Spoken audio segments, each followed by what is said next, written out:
This podcast is recorded on the traditional and unceded territories of the Musqueam, Squamish, and Tsleil-Waututh people. British Columbia, I've seen your mountains high, seen your pretty rainbows and your blue crystal skies, watched your winding rivers as they flow around the bend. To me you're not a stranger, you'll always be a friend. I've walked your snow-capped mountains. Coming to you from the West Coast, this is Politicos. Today is January 28th, 2021, and this is episode 224. I'm Scott Lundebaum. And I'm Ian Bushfield. On today's show, the Basic Income Task Force says no to a universal basic income, and BC rolls out its how you're going to get your vaccine. And I'm really lucky I just turned 35 because I'll get it slightly sooner. First, thank you to the 108 people who contribute to the show every month. Any contribution gets you into our exclusive patron Slack, and patrons who give $5 or more a month get an ad-free version of the show. Support the podcast at patreon.com/Politicoast. Politicoast is in partnership with BC Today, British Columbia's daily newsletter dedicated exclusively to BC politics. Sign up for a free trial to have unique coverage of the BC legislature delivered to your inbox every morning. Listeners to Politicoast enter the offer code CITIZEN for access to a special rate. For your free 2-week trial of the newsletter, go to politicstoday.news/free-trial. We wanted to let you know about a new podcast, The Peak Weekly. Each week, The Peak's Brett Chang and Alex Blumenstein talk to the most interesting people in Canadian business. Featuring interviews with Canadian leaders in tech, culture, and finance, The Peak Weekly is the fastest way to get smarter about business. You can subscribe to it wherever you listen to podcasts. Just search for The Peak Weekly. Moving into our first segment, covering all the basics of basic income, the British Columbia Expert Panel on Basic Income has released its final report. This is the panel consisting of Professor David Green, Jonathan Rees-Kesselman, and friend of the pod and past guest, Lindsay Tedds, who were brought together by the provincial government 2.5 years ago now to study basic income and decide whether that is the panacea to making BC a more just society. After years of work, an absurd amount of research, they have concluded, no, it's not. So this got because the confidence and supply agreement that came out of the 2017 election aftermath that saw the Greens back John Horgan to become premier included this. That has obviously come to its end now, and this is one of the lingering pieces that were still being worked on in the background, but nevertheless, it's quite an interesting set of things they've looked at and put together here. This was released this morning, so I have not had a chance to dig into the 529 pages of the report.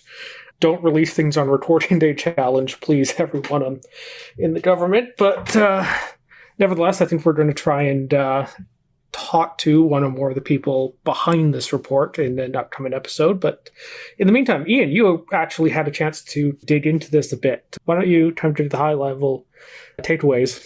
Yeah, I saw it teased yesterday that it would be coming out on Lindsay Ted's Twitter account. She didn't say specifically this was coming out, but she promised something big, and this is really big.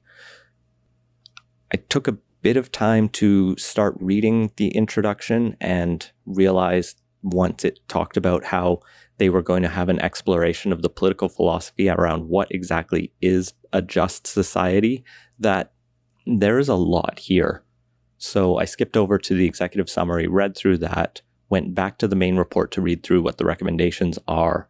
And at some point, I would love to just sit down and go through all of this, because this is such a meaty piece of work that I think academics and anyone interested in this topic will have lots to work from for a long time.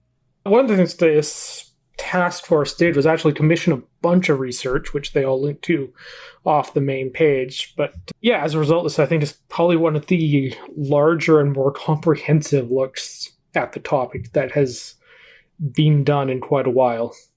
And I just love the comparison because right now, the Alberta government had commissioned an inquiry into anti-Albertan activities, and it's going to come out with some kind of farcical conspiracy theory-laden garbage report.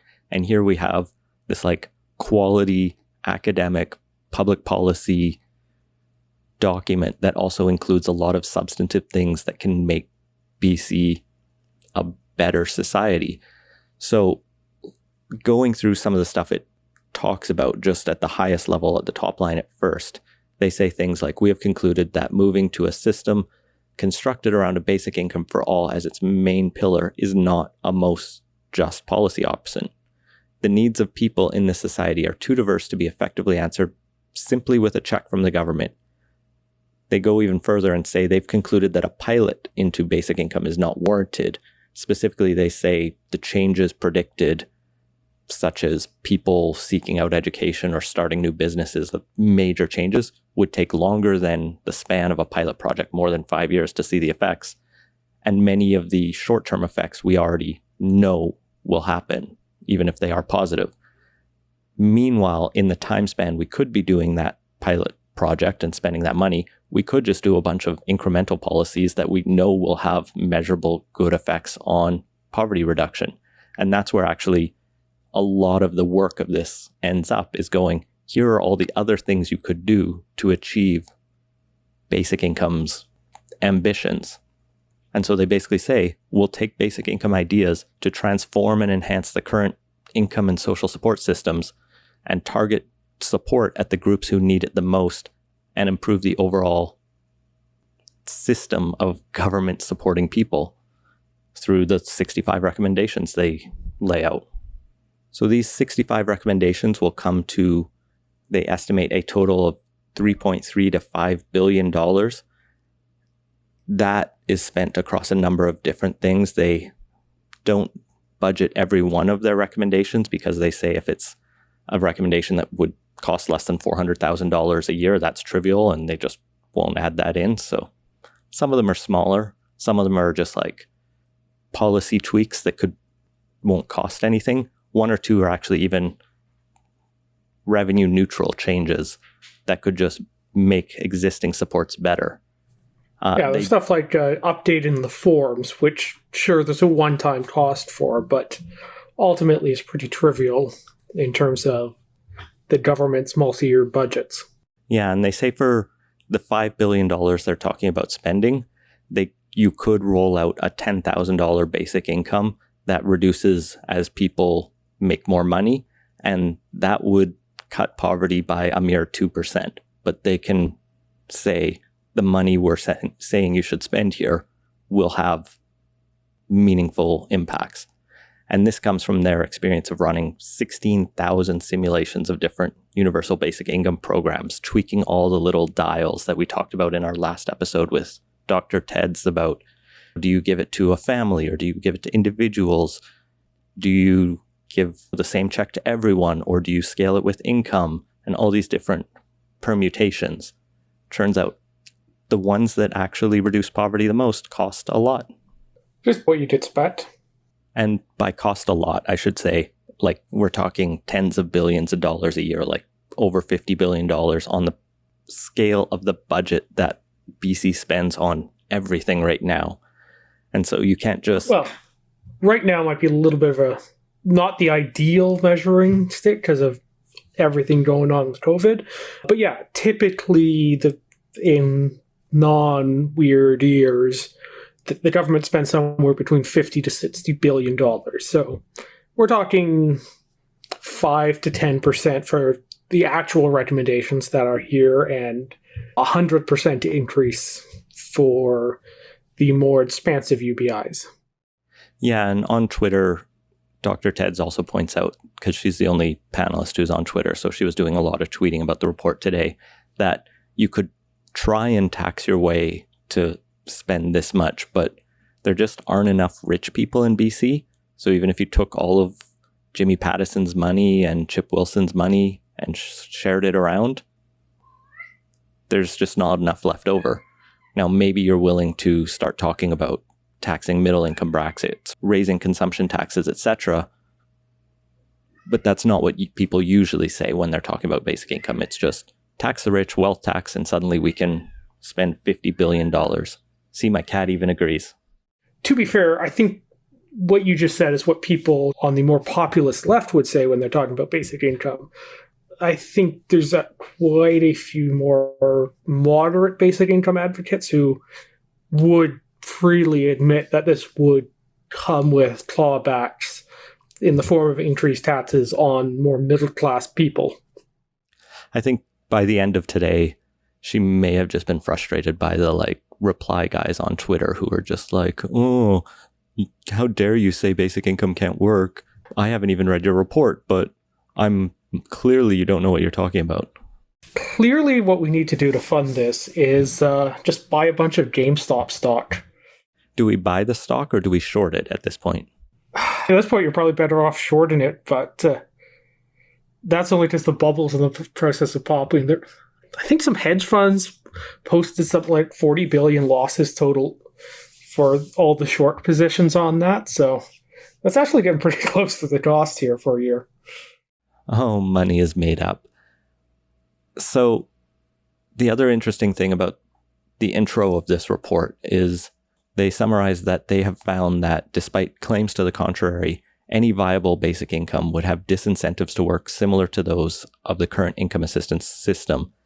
This point gets at a broader finding in their review of the evidence and their own research that many people like to claim that people won't stop working under a basic income program or won't do it at such a level that it becomes problematic for the economy. But they seem to rebut that. Now, I haven't had a chance to dig into it, and hopefully we can suss that out a bit more with the authors. It does seem pretty feasible, though, because, and in fact, in the logic of a lot of basic income advocates, it would be the natural outcome, because a lot of the reason why basic income gets pitched is so people can, say, not have to work so they can do more childcare, more caretaking of others, and other, arts and cultural pursuits that don't necessarily have a direct economic return. You hear a lot about basically how basic income would improve people's living situations by reducing the amount of labor they have to do in the workforce. So if you take a lot of basic income advocates seriously, that would seem to be the logical outcome of it. Yeah, and the focus of the report, they talk about viewing work as a valuable thing for government to encourage. And I think meaningful work is good. Obviously, you can't have a society function if no one has a job. But there'll be some tension politically around there. But that's a values judgment more than an evidence. We can't really ask the question, is work good? So let's maybe dig into the recommendations then. There are 65 in total. They're split into a number of sections. There's recommendations on disability assistance, the temporary assistance or income assistance programs here in BC, low-income house, expanding basic services for low-income services. What I've grouped together is children and young adults, but it's largely youth aging out of care, people fleeing violence, and then reforming our Labor Code and Employment Standards Act and delivering things better. So a big chunk are targeted at helping specific groups of people and that targeted support, and another toward the end is just making our society and our systems function more efficiently and protect people better. So right off the top on the disability assistance program, this is a group of programs here in BC that get criticized for not funding enough. And Dr. Ted's is in Alberta now, where the government there is threatening to cut, but not cut, tweak the disability assistance program there, known as AISH. I think it's Alberta Income for the Severely Handicapped. Great name.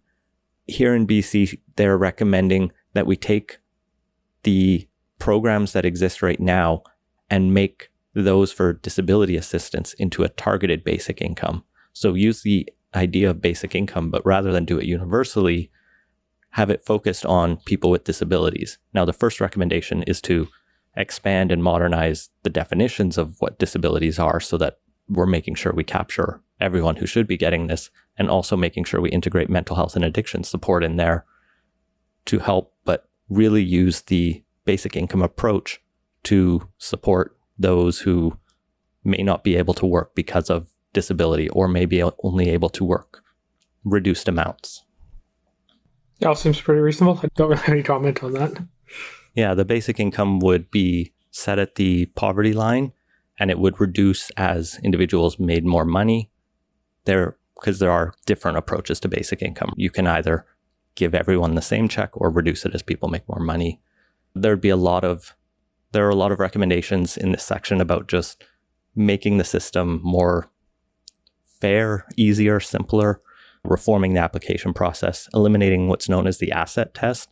This is where if you're a person with disability who happens to own your own house or have some kind of financial assets, they don't give you the monthly supports you might need, even though you may not have any cash flow. I think it's, it can be pretty broad. I get the idea of why that exists, because in theory you don't want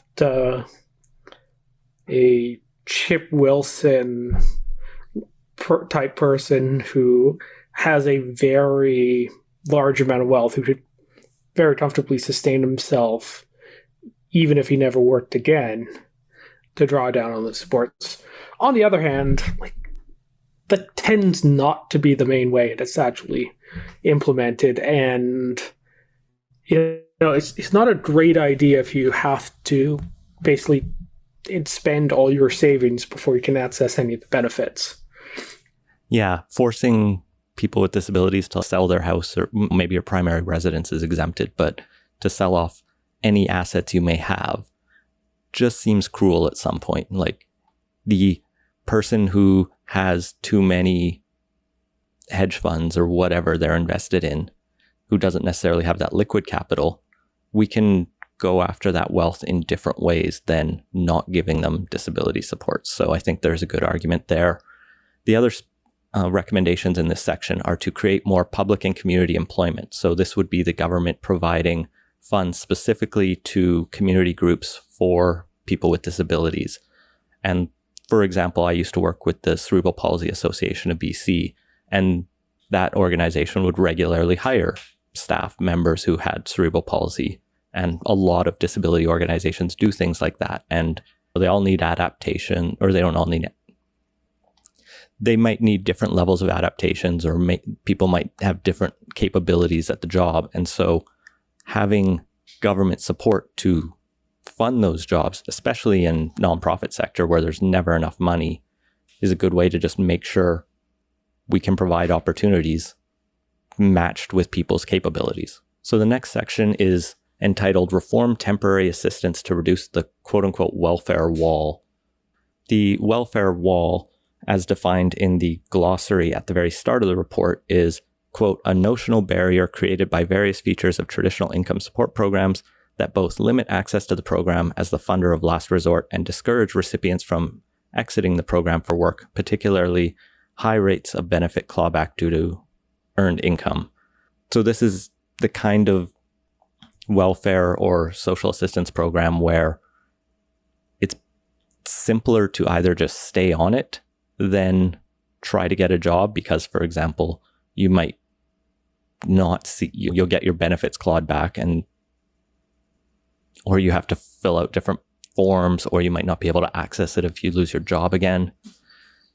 So it just forces people to get stuck on welfare or on social assistance. To try to accomplish this, there's a series of changes that are recommended. Things like eliminating the work search requirement so that you're not required to constantly be proving that you're searching for work. Eliminating an asset test on temporary assistance as well. Eliminating the asset test on temporary assistance as well. Extending the streamlined reapplication. So if you lose your job within 2 years of getting off of temporary assistance, you can just get back on without having to go through the whole rigmarole again. They also suggest making the $300 supplement that was added to income assistance during COVID-19 permanent. This is something a lot of poverty advocates, anti-poverty advocates have called for. But they did say that the current income tests should be maintained in the short term, but that the threshold should be increased over time just to slowly expand who can qualify for this. Like, I'm not too much of an expert or familiar with our temporary assistance program, so this seems like just a way to at least make it a little softer and more gentle. Yeah, it's really that income test. I think it's the main, really important. But it's mostly asset test for the reasons we talked about earlier. But that clawback is what can really make it hard and disincentivize people to get work. Because I don't know the specifics of what BC's clawback rates are, but there are definitely systems out there in the world where the effective tax rate on income earned if you're in one of these programs is 100% or more, where you lose more in benefits than you make going out and actually working. And as a result, why would anyone do that? It would make no sense. So this is having a much shallower clawback rate would be very beneficial. And if it is pretty shallow, you're not likely to get people trying to take too much advantage of it on the top end, because it would peter out pretty slowly. It's just not worth it if you're actually doing okay and want to get in there, if you're just right at the very edge there, if it's a slow clawback. The next section of recommendations calls for expanding basic services for low-income individuals. The big one here is to convert the extended health supplements that are provided to people on income assistance to a basic service, meaning essentially create an income-tested benefit for all low-income households. So you would provide MSP supplementary benefits, such as like a wider range of medical health and dental services that are currently only available for some, to everyone who qualifies as low income, whether they're on assistance or not. And then you could reduce those benefits as their income rises. For example, bringing in co-pays such until they're suddenly, I guess, cut off from what would otherwise be covered by private insurance for people in middle or higher income brackets. I think this is a pretty good suggestion in terms of just making sure that those expanded healthcare requirements, which most people have through work or otherwise, are more available to low-income households. Having good health is a requirement for being able to do good work. That said, these are also things that could arguably be brought into the whole healthcare system. Like dental coverage has such a positive overall benefit to society, but maybe it's a bit beyond the scope of this report to call for pharma and dental care. Similarly, the report calls for combining the support and shelter allowances that BC currently has into a single payment and not having that payment be conditional on shelter costs, so that people just get cash for rent, whether or not they're paying a significant amount, or just trust people to use money, a basic income principle. There'll be further expanded targeted supportive housing built out. And interestingly, they call for the creation of a BC rent assistance refundable tax credit, essentially creating a credit that people can get. This is a form of a targeted basic income to help cover rent for low-income individuals. And then finally, there would be a voluntary assisted to work program for those with barriers to employment. This would be a system to help people with disabilities or who are chronically unemployed to find work and keep work. And I think importantly, it would be voluntary, because a lot of the programs that are more mandatory, I don't know, they offend some civil liberties principles, at least for me. And when you take people's choice away, they lose their dignity and autonomy, and it feels less effective. In the next sections on children and young adults, they want to refocus the BC Child Opportunity Benefit to increase its benefit reduction rate and vary with the number of children. So this is one of the cost-neutral targets where essentially they would increase the amount of the Child Opportunity Benefit. This is a top-up for the Canada Child Benefit that I currently get this benefit. I think it's only for young children, though. And I think it actually mirrors the Canada Child Benefit, where there's one rate for young children and it drops down to a lower rate for children over, I want to say 12. I'm not exactly sure what the cutoff is. Might be SITs. But yeah, there's a two-tier thing, and then there's a phase-out on there on both of those that go with parental income or family income. Yeah, and right now, I just pulled up the page. It's $1,600 for your first child, $1,000 for your second, and $800 for each subsequent. But then it's scaled down if your family income's over $25,000.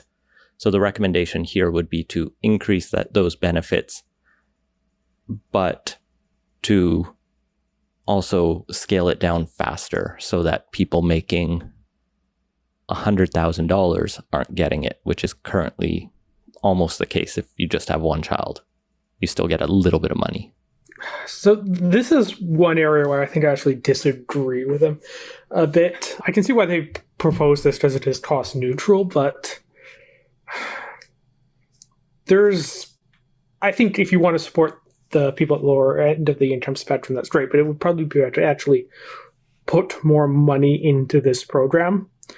I believe survey data shows that families generally don't have as many kids as they, in theory, want to have, and the economic cost of children is a big factor in that, and one of the longer-term problems that emerges from that, besides just people, I think, not realizing their dreams, is that it creates some pretty bad demographics in terms of long-term viability of a lot of the benefits programs. And when you get an aging population, it has a lot of problems associated with that we're going to be running into in the next couple decades in a pretty big way.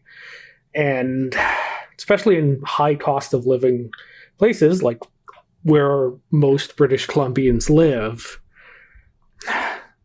$25,000 is a very low amount of money for that.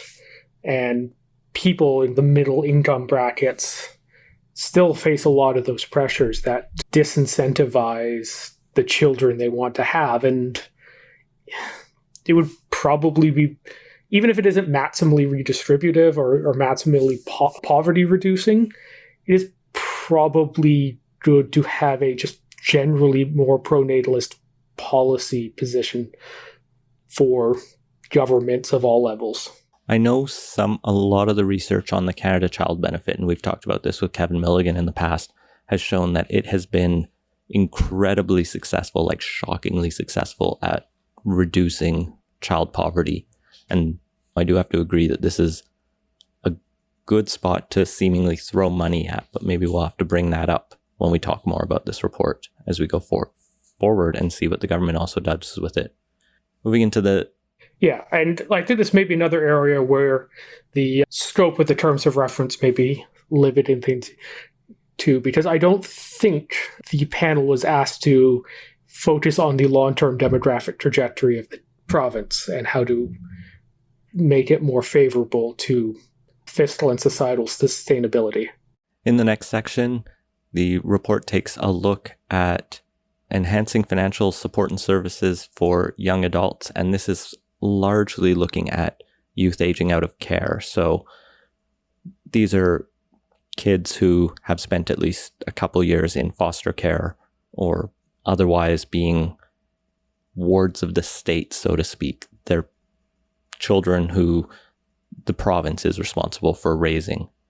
And it's been a large challenge where a new number of reports, both here in BC and in other provinces, have shown how poorly our governments have been taking this duty and this responsibility seriously. And the other big problem that exists is that when these kids hit 18 or 19, often a lot of supports just dry up and disappear, and they're suddenly considered adults who now have to figure out everything on their own and often can't. So there are some basic recommendations in here, like just increasing the resources at the Ministry of Children and Family Development and mandating that there will be one ministry specifically to support these former youth in care, as currently it's a smattering of responsibilities across government ministries, which is shocking and terrifying. Yeah, a single point of service has a lot of benefits, and one of those things that could be simplified quite a bit for probably very little actual cost. And so there's actually a lot of interesting ideas in here. And this is where the panel actually says, here we could do a basic income for all of these kids. For every person who spends at least 2 years in foster care, you will get a basic income of at least the poverty line. There'll be no reduction rate. You will get that full amount for the time you are 19 to 21, and then we'll reduce it by 25% until you hit 25. And if you're going to school, there'll be no reduction. You'll get the full amount. So it's just checks to youth and kids. But to get those checks, the youth in care will have to go through a community organization that the government is partnering with. That organization will be of the youth's choice, but it would provide some guidance to the youth as they age out so that they would know what other available supports they are. So once they complete an initiation session, then they can start getting their checks. So it's a way to guide some orientation towards these youths as they have to start to navigate all of the other systems. But it also buys several years, buys 6 years for people to start to figure out how to become adults. And finally, the panel in this section suggests establishing a $1,000 BC Learning Bond that would be provided to all low-income children in the province at birth or when they were first put in care, which could only be used for education. So essentially, not opening them an RESP, but just like a $1,000 deposit in a bank account, for not in their bank account, but would be assigned to them. It would earn interest until they go to university or college. Now, would this be interest at the prevailing interest rates? That's unclear. I haven't had a chance to dig deep enough into what this bond would. Yeah, the only thing right now that's saving deposit rates from not being negative in real terms is inflation is so low, because it is just a very low interest rate environment. I am not sure how much that's actually going to really benefit. That $1,000 could maybe be $1,100 by the time they actually get around to using it, if we maintain this interest rate environment for a long period of time, which we're likely to do for the next 5 to 10 years, probably. That said, if the bonds are traded on the little bit of money I have in an ETF right now has made like 9-10% interest in the last year. So you can still be making some money on these things. So how that money accumulates. Now, you don't want to put all of these kids' education monies on riskier stocks or anything, but... You mean we shouldn't be funding our education system off GameStop stocks? No, apparently not. It's the joke that keeps on giving. I should also add that we should do a much more stable investment like Bitcoin. I should add that the panel recommends that the basic income for youth aging out of care be developed in consultation with community agencies and people who know those communities, because a lot of people who come out of care are Indigenous and come from different cultural backgrounds. So there's a lot of thinking that needs to be done with this, especially if they're going to be developing this program as coming through community organizations. So don't just start cutting checks tomorrow, but actually work with community and build this out, which is one of the things that permeates this entire report, is that everything that gets developed should be done in a manner that lifts up the voices of the people that are trying to be helped by this, and don't just be the government here paternalistically deciding what's right for people. And I really appreciated that focus that I felt through some of the introductory comments.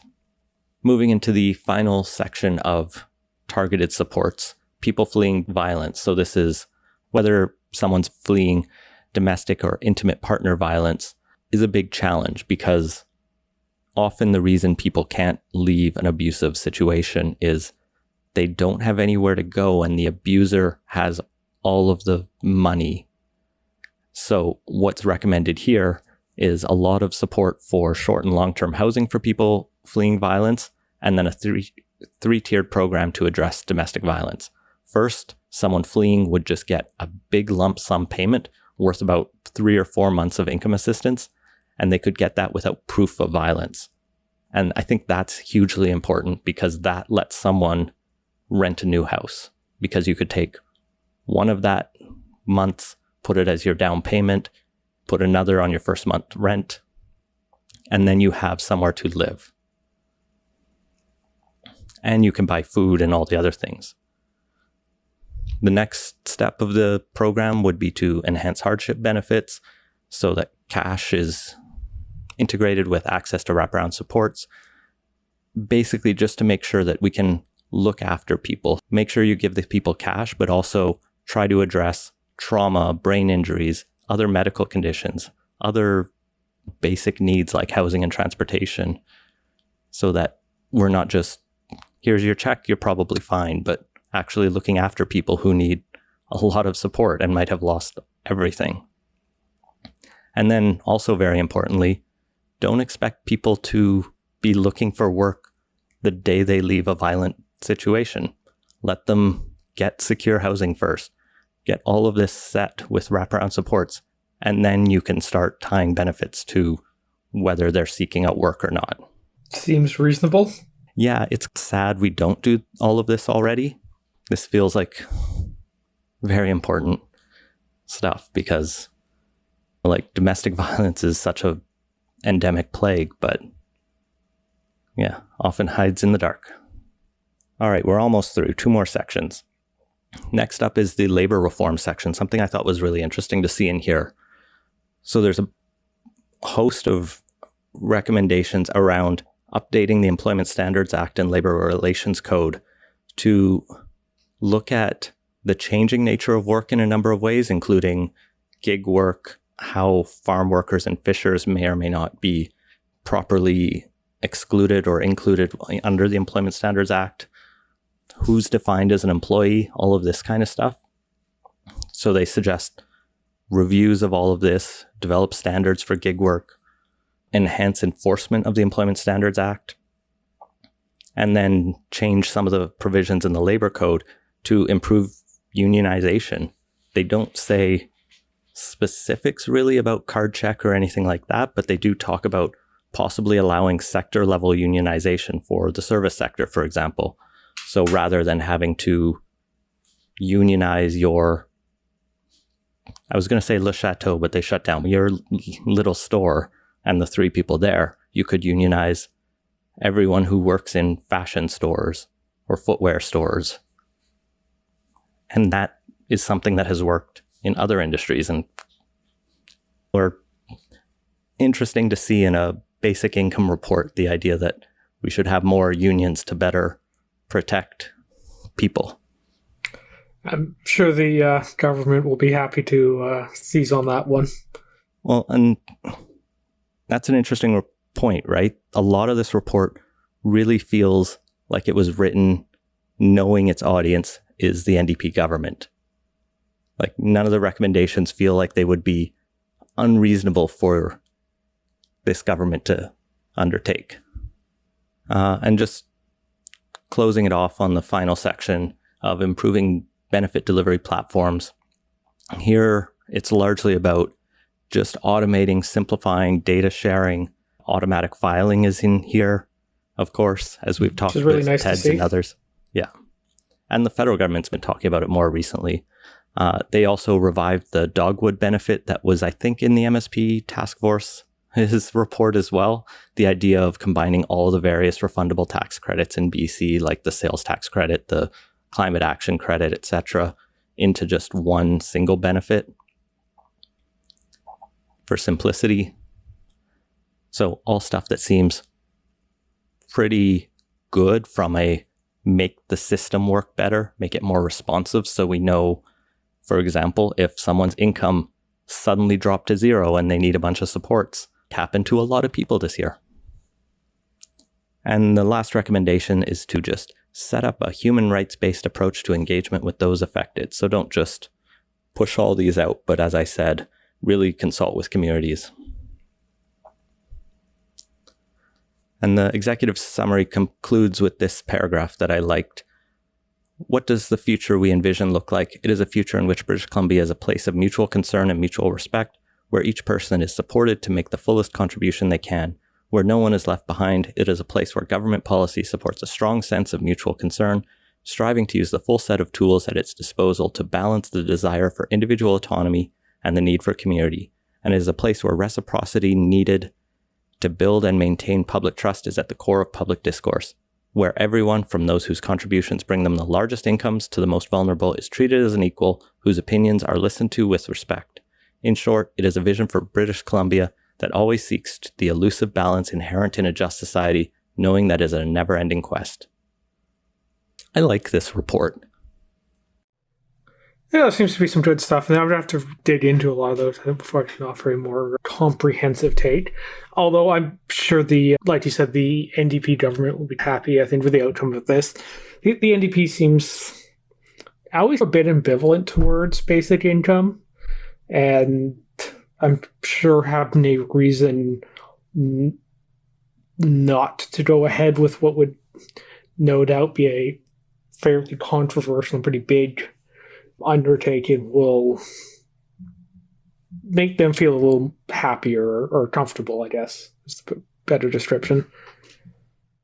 So the government released a statement today saying they welcome the recommendations. They look forward to digging into the report. They didn't make any commitment yet, but it was a very vague statement from Spencer Chandra Herbert's office.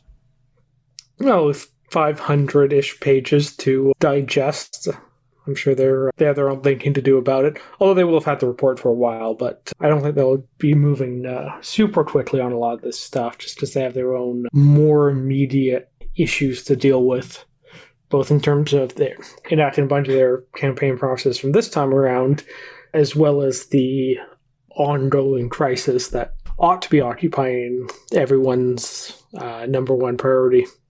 This probably won't be the last word in the basic income debate, but I think it does put a pretty big nail in the coffin for the discussion, at least realistically here in BC for a while. I don't see this government moving on a universal basic income, maybe some of these little ones that were suggested.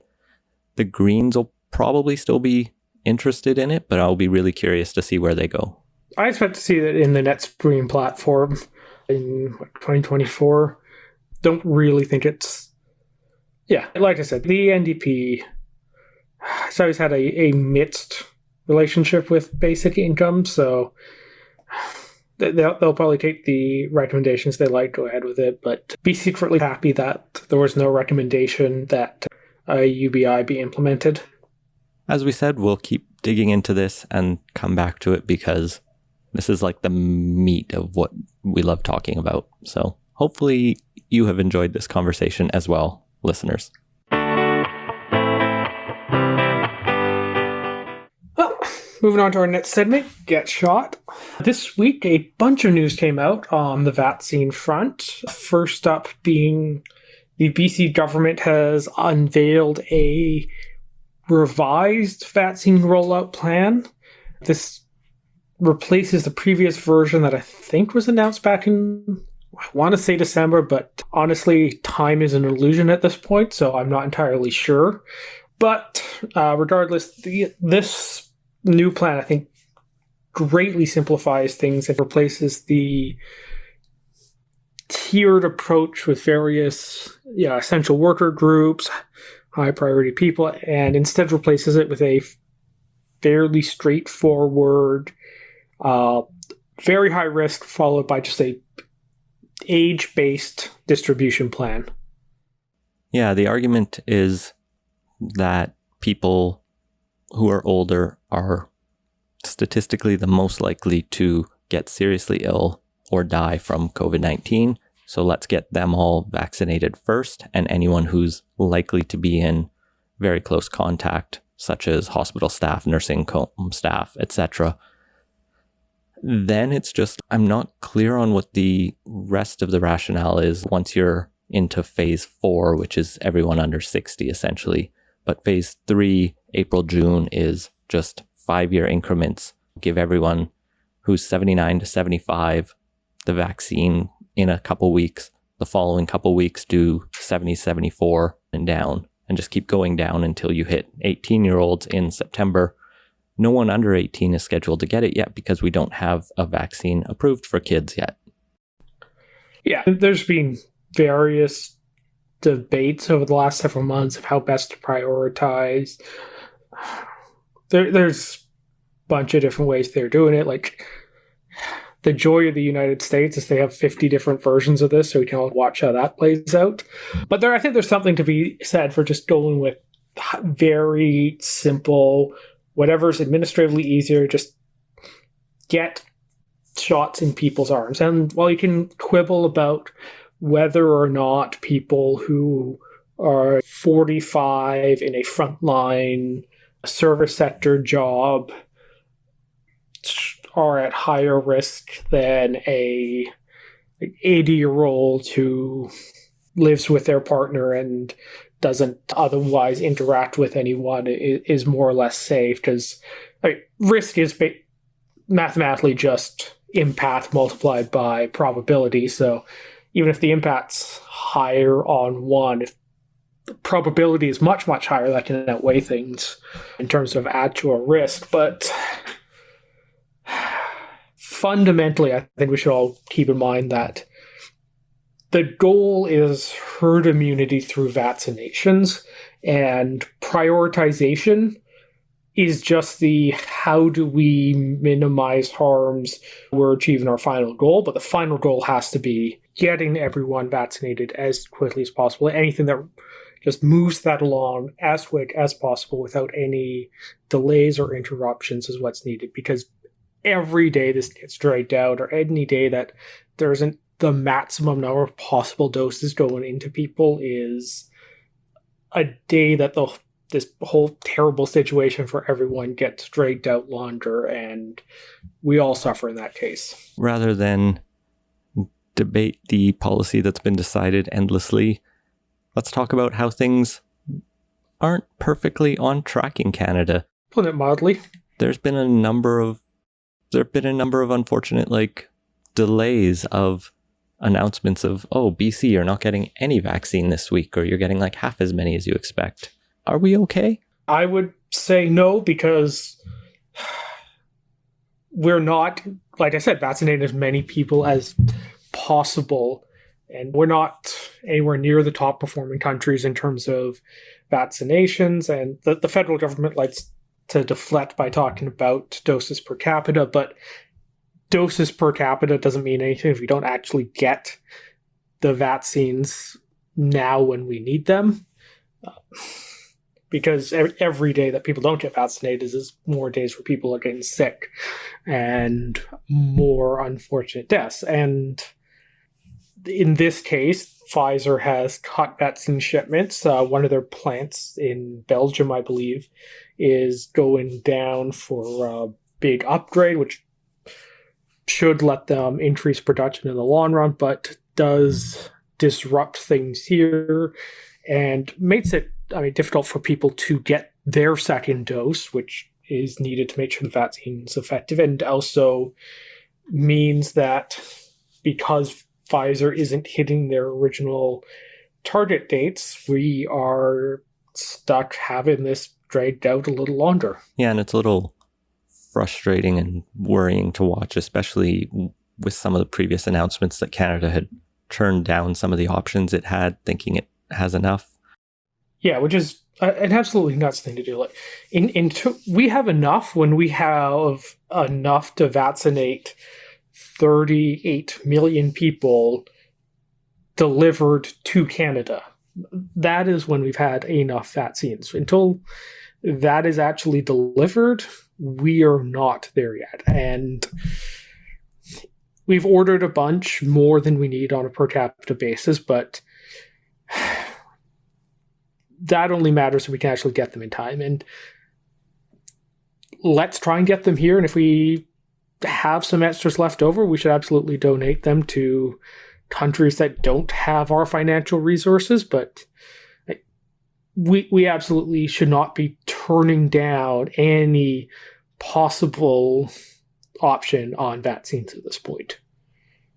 And this is especially true when Germany is making some noises about trying to get the EU to put in export restrictions to one of the other companies, AstraZeneca, is having some production difficulties too. So they've cut shipments to the EU, which has got Germany all concerned and trying to close off shipments out of there, which is just a recipe for disaster. And there's a big discussion earlier on in this about vaccine nationalism and trying to avoid it. And Canada, in I think very Canadian fashion, took a vaccines nationalism's bad approach. But there doesn't seem to have been any planning that I can tell to actually have a plan B if vaccine nationalism did become a thing. And I don't know, this has just been a constant failure of the governments throughout this, or Canadian governments throughout this, is that there's a certain amount of naivete or unwillingness to plan for the worst case scenario and act accordingly, whether it had to do with travel or the absolutely insane idea that came in back in earlier in the year or at the start of this, when we partnered with China of all countries to develop a vaccine for Canada, which, this is the country that is holding 2 Canadians hostage right now. It just made no sense. And it was obviously going to blow up in our faces, yet the government proceeded anyway. This is a challenge that clearly goes back farther. We weren't in a place at the start of 2020 to be developing vaccines. There are a number of things we can point at the federal government right now for what they've done since that we weren't able to manufacture vaccines locally is just a longer standing issue. I have seen some report, and I haven't had a chance to dig into this, that there is a facility in Montreal owned by NRC that could be potentially producing stuff, and there's been some criticism that it's not being used. But like I said, I've not dug into this at all. So there is the potential that domestic capacity either exists or could be stood up, even if it isn't the full batch. Yeah, we ended up in the frustrating prisoner's dilemma where you either have to hope everyone is a internationalist free trader, or you have to become a nationalistic economic planner because you assume everyone else is going to do the same. And hoping for the first only works if everyone does it. Now, if everyone does it, we all are better off, arguably, but it's less likely. You just hope it's likely when we mostly need to rely on the US and EU and maybe China, or at least 2 of those to be internationalists. And the fact is, not every country is going to be able to have its own vaccine production facilities. If you're a global company looking to supply a global market, you're not necessarily going to build 192 to have domestic capacity in every single place. And a country of 38 million probably just doesn't have enough internal demand to really make a long-standing vaccine facility make economic sense by itself. Which, is a long-term problem. We're not sorted out now, but it is disappointing that Canada is lagging quite far behind a lot of other places. The US rollout's been botched a lot, but even the province that is doing the best in Canada is behind Alabama, which is nobody's idea of a well-run state. And they've, when I last chatted, vaccinated something like double the amount per capita that we had. And they're the worst state in the US for vaccinations. Britain is kicking our ass at getting people vaccinated. We have just not done a very good job, both in terms of non-pharmaceutical interventions to slow the spread of COVID, or getting the pharmaceutical interventions in place. And I am just at a complete loss why this is not a bigger political problem for So I think all the governments. BC is up against the limit of what the federal government can give them. BC and Alberta, I think, are giving out pretty much every dose they get fairly quickly. There's some that don't go out that fast just because of logistics. 80-90% of vaccines are going out. Ontario, meanwhile, just had that shocking story about how they'd made a mathematical error and had estimated they'd vaccinated twice as many people as they had. And so really, I think they were counting the 1 dose as the 2 doses, grabbed the wrong column off its cell or something. It's a mess. so their not great numbers are actually abysmal. So there's blame to go around, but it's not equal. But there's lots of blame here in BC. Being cognizant of the time, I'm just going to rattle off the next few stories and you can pick out which you think is the most egregious. I think we should just one last thing on COVID before we move on. Oh, I was going to name the rest of the COVID stories, but... Well, okay, yeah, in terms of BC's response, this kind of picks up off my why isn't the government taking a bigger hit on this? And this seemed to really be something that was simmering in the background, but I've noticed really start to boil over this week, and now opposition politicians, such as Green Party leader Sonia Furstenau, are starting to voice a lot of frustration that the message coming out of public health, both Dr. Bonnie Henry and Minister Dix, is do more. Pretty much the same as it has been for a long time, despite the continuing abysmal state of stopping the spread. And people seem to be getting pretty frustrated that there's basically a lot of people doing everything they can who are listening in, doing what they're told, but there's also a lot of people that aren't following the rules. And that's why we're getting stuff like outbreaks at Whistler and everything. And now that seems to have boiled over where there's starting to be a lot of frustration that, be calm, be nice. I can't remember the exact wording, is giving way to but when's the actual next step to enforce the rules we have, bringing new rules? Because, like it or not, there's always going to be a segment of the population that isn't going to follow a rule just because they're asked nicely to, and that does mean sometimes you need some pretty harsh enforcement, and that doesn't seem to be happening. Or when are we going to give people paid sick leave and guarantee them that they won't lose their job and income if they need to take days off? And not this half-assed thing that the federal government rolled out. Yeah, it's worth thinking. I think there's 3 groups of people here. There's broadly the people who are taking all necessary measures because it's the right thing to do. There are the people who want to be doing that, but for whatever reason have difficulty doing that, whether or not it's because it's not mandatory enough that they can really do it. There isn't the fallback supports there is. And then there's the people who are just ignoring it. And right now, a lot of what's coming out of public health is reinforcing to that first group how important it is that they keep doing the things they're doing. And talking about how the others need to step up their game, but not actually taking the steps, whether that is supports for the second group or harsh enforcement for the third. Just to flag 2 other COVID-related stories, there's lots more we could talk about. A report from the Ministry of Health came out this week on an internal government review on how we managed the COVID response during the first wave in long-term care. And it's pretty damning for how the ministry seemed to do okay with publicly funded long-term care homes, but left private and non-profit ones out to dry to find their own PPE, and some of them ended up buying counterfeit supplies. So this was given to the minister in October, and he only released it this week and claims to have only seen it a couple of weeks ago.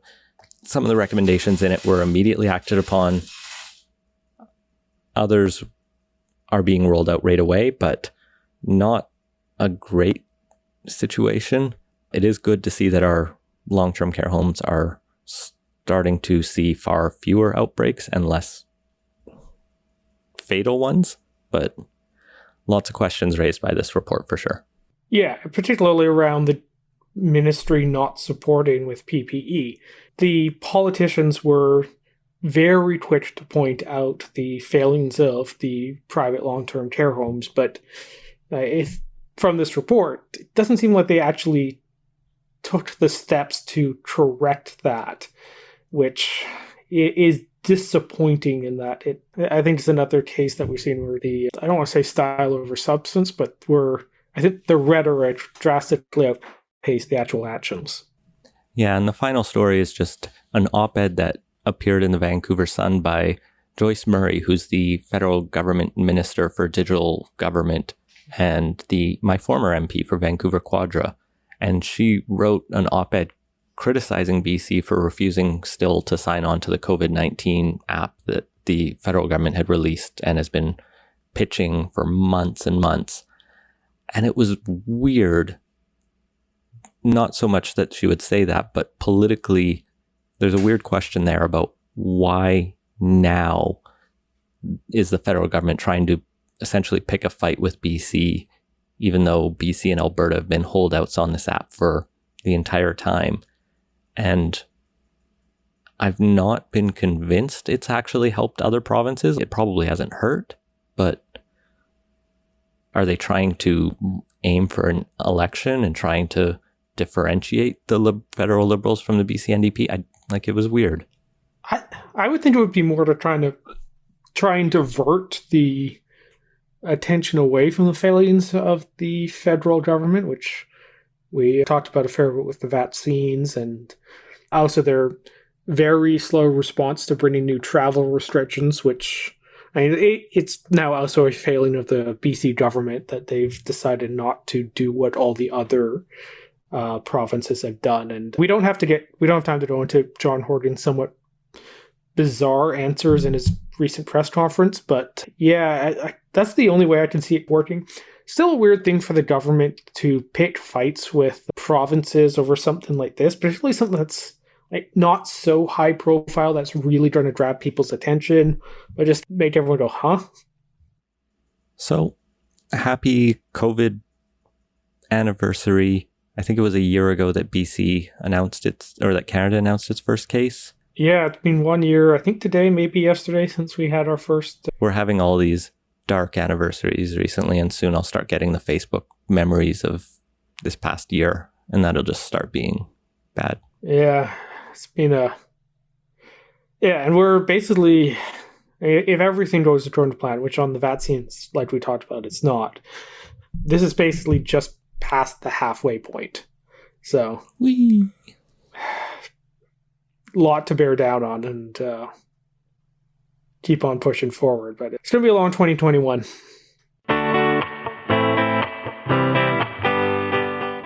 Moving on to just a couple quick takes.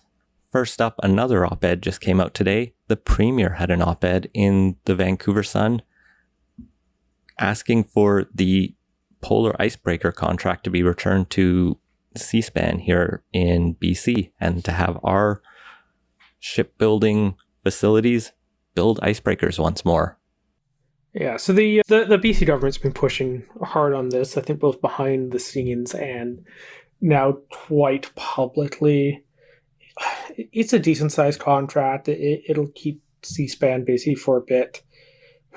It's pitched on this broad thing of establishing the future of Canada's shipbuilding industry, which is a stretch. The problem is Canadian governments, federal and provincial, just don't purchase enough ships to employ 3 large shipyards continuously. And as a result, it goes in spurts and stops as new shipbuilding strategies are announced. When the Navy does it, every 3 to 4 decade procurement cycle for a new fleet. And if we're going to have a domestic shipbuilding industry, there needs to be some more thought onto what that actually entails on the demand side for this. And we should be expanding our Navy for geopolitical reasons, but that is a decision that's out of John Horgan's hands on that. And he could decide that our ferries would be built here, but I think they're trying to avoid another scandal there when they've already been largely ordered. Yeah, and even BC Ferries, like, how big is the BC Ferries fleet? It's not enough that they're going to have so much procurement there and so much turnover that they can continually keep shipbuilding going. And then there's also the question of, well, what is the purpose of BC Ferries buying ships? And if it's so BC Ferries can have ships and procure ships and cost effectively handle its capital expenses, does that necessarily mesh well with requiring them to buy domestic? And finally, a follow-up to a long-running story we've had, I think since we started the podcast almost, but this will probably be the last time we are talking about this particular individual, as Senator Lynn Bayek announced that she is retiring. She announced on Monday her immediate resignation. She's 71 and so would have been forced to retire in, just over a couple of years anyway. But at least this way, we don't have to keep talking about her, and she doesn't have an influence on our legislation. Unfortunately, this does mean she gets to keep her pension, which is quite significant, as all politician ones are, and generally I'm not against that, but this one just feels wrong. It would have taken the Senate actually expelling her to strip her of her pension. At least she's gone. Notably, in her resignation letter, she said she stood by the statements she had made that residential schools had good sides that should be talked about more, and that the Truth and Reconciliation Commission's report wasn't balanced enough. So really walking back those apologies she'd started to make about all the racism. Bye. And that has been Playtoast. Find links to everything we talked about at playtoast.ca. Support the show and get access to our Slack channel at patreon.com/playtoast. Our intro music credit is Beautiful British Columbia by Serge Plotnikoff. Playtoast is a production of Lightning Boot Media, and editing services are provided by CHLY 101.7 FM in Nanaimo. Wash your hands and stay home. Thanks for listening.